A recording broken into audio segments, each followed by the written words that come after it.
μες στο υγρό υπόγειο, σε ταύλα και σανίδι,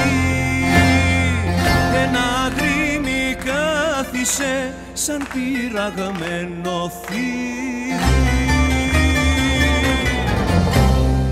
Παρήγγειλε μια θάλασσα και ένα κρασί φεγγάρι και ένα μεγάλο Σάββατο χορό αναστενάρι, χορό αναστενάρι, χορό αναστενάρι.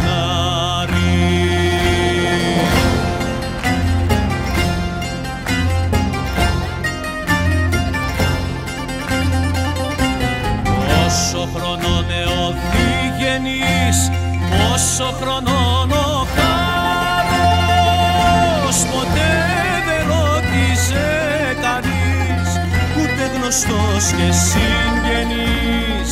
Δεν βρήκε αυτό το θάρρος, δεν βρήκε αυτό το θάρρος.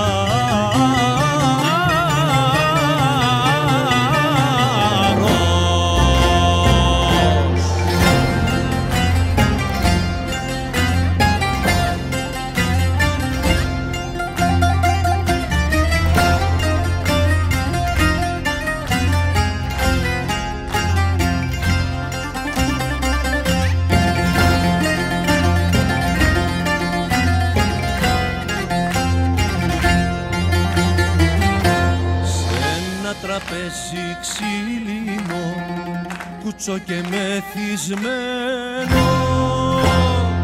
τα πάθη του ακούμπησε ελάφι λαβωμένο,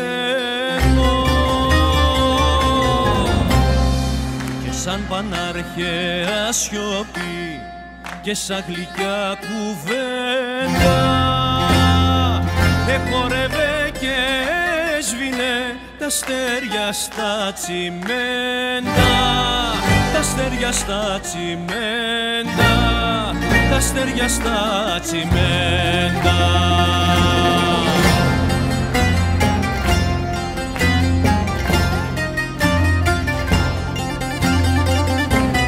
Πόσο χρονών ο διγενής, πόσο χρονών ο χάρος, ποτέ δεν ρώτησε κανείς, ούτε γνωστός και συγγενής. Δεν βρήκε αυτό το θάρρος, δεν βρήκε αυτό το θάρρος.